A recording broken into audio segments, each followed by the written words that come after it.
KBS 김민지 기자의 8분 MZ 시간입니다. 여러분 영상 보셨죠? 저도 언제였는지 마지막이 기억은 안 나지만 분명히 엄마 따라 여탕 갔던 기억이 있습니다. 요거 나이 기준 오늘부터 바뀐다고 하니까요. 8분 MZ 김민지 기자 설명 잘 들어보시죠. 김민지 기자 안녕하십니까? 네, 안녕하세요. 네. 김민지입니다. 이 영상 관련된 내용부터 소식 전해주시죠. 네, 오늘부터 변화가 있습니다. 오늘부터 만 4세 이상 남자아이는 엄마를 따라서 여탕 목욕실과 탈의실에 출입할 수 없게 되고요. 마찬가지로 만 4세 이상 여자아이 역시 아빠를 따라서 남탕에 출입하는 게 금지되게 됩니다. 시행규칙이 개정이 됐습니다. 공중위생관리법 시행규칙인데요. 목욕장 남녀 동반 출입 금지 연령이 현행은 원래는 이제 만 5세 이상이었는데 이게 오늘부터 만 4세 이상으로 낮아진 겁니다. 이게 2003년 만 7세에서 만 5세로 낮아진 다음에 19년 만에 또 조정이 된 건데요.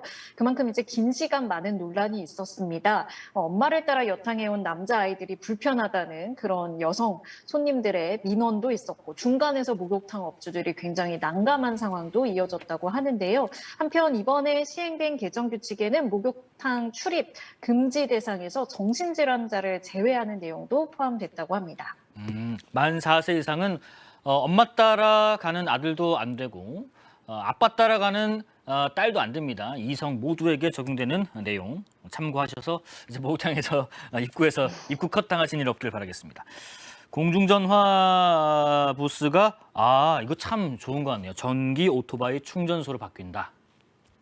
네, 요즘 이제 공중전화 이용하시는 분들 거의 없으실 텐데요. 쓰는 사람이 없어도 이게 재난 상황 등에 대비해서 막 없앨 수는 또 없다고 합니다. 그러다 보니까 이제 도심 곳곳에 공중전화 부스가 좀 애물단지 신세로 전락을 했었는데요. 하루 평균 이용 건수도 4번이 채 안 된다고 합니다. 이렇게 방치돼 있던 공중전화 부스를 전기 오토바이 충전소로 바꾼다고 하는데요. 서울에만 올해 150곳이 생겼고 2025년까지 모두 1000곳으로 늘린다고 합니다. 우선 충전소는 주로 배달 오토바이가 많은 강남 등에 설치될 예정이라고 하고요. 이게 한 번 충전으로 50km를 운행할 수 있는데 보통 하루 평균 배달 오토바이가 하루 한 150km를 운행한다고 합니다. 그러니까 하루에 한 3번 정도 충전이 필요하기 때문에 이 충전소가 굉장히 도움이 될 것으로 보이는데요. 소상공인들은 30% 할인 혜택도 있다고 하니까 이용해 보시면 좋을 것 같습니다. 네, 오토바이 충전소로 변신하는 공중전화 박스 얘기해 주셨고요. 영화 관람료 얘기네요. 저는 요즘에 영화 한번 보러 예매하는데 어이구 이거 비싸네 싶어가지고 내 쿠폰 뭐 있었지? 할인 적용되는 건 뭐 있지? 이거 다 찾아서 막 몇천 원 할인받아서 하는데 어디 또 값이 오릅니까? 네, 요즘 저도 이제 오랜만에 찾아보고 굉장히 가격이 올라서 깜짝 놀랐는데요. 국내 대형 극장들이 잇따라 이제 영화 관람료를 인상하고 있습니다. 복합 상영관 메가박스가 다음 달 4일부터 상영관의 관람료를 인상하기로 했는데요. 2D 영화를 상영하는 일반관, 컴포트관 등의 경우 1,000원씩 인상이 결정됐다고 합니다. 이제 2D 영화의 성인 관람료가 주중에는 14,000원, 주말에는 15,000원으로 자리 잡게 되는 건데요. 앞서 CGV와 롯데시네마도 같은 수준의 인상을 결정했고 다음 달 1일부터 적용된다고 합니다. 이제 메가박스 측에서는 2020년부터 최근까지 적자 운영을 해온 탓에 경영 상황이 나빠졌고 또 물류비와 극장 관리비 등이 올랐기 때문에 불가피하다라고 밝혔는데요.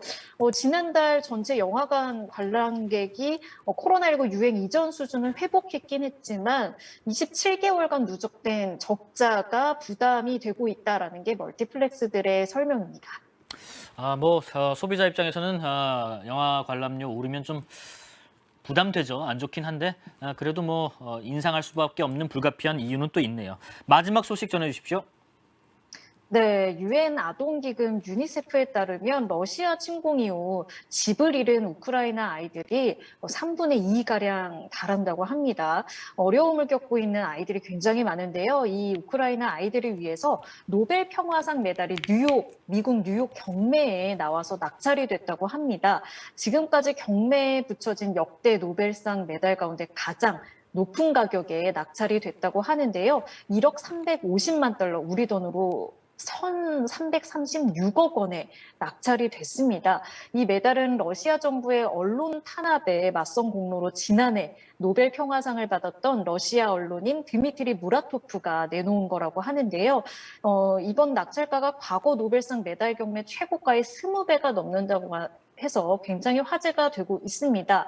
경매 수익금은 유니세프에 전액 기부돼서 전쟁으로 집을 잃은 우크라이나 아이들을 위해서 전액 사용될 계획이라고 하고요. 근데 이 메달을 누가 낙찰받았는지가 굉장히 또 관심을 모으고 있는데 이거는 공개되지 않았다고 합니다. 다만 낙찰자는 대리인을 통해서 이 경매에 참여했다라고 전해지는데요. 이번 메달을 이렇게 경매에 내놓은 무라토프는 굉장히 이번 경매 행사에 많은 연대가 있을 것이라고 예상은 했지만 이 정도로 큰 금액에 낙찰될지는 몰랐다라면서 소감을 밝히기도 했습니다. 네, 파라데스님 굿 아이디어네요. 공중전화 하시고 19,000원 덜덜덜덜 영화 관람료 얘기하시는 것 같고 노벨상 낙찰된 것 기사 봤습니다. 라는 채팅글도 올려주십니다. 8분 MG KBS 김민지 기자였습니다. 감사합니다. 감사합니다.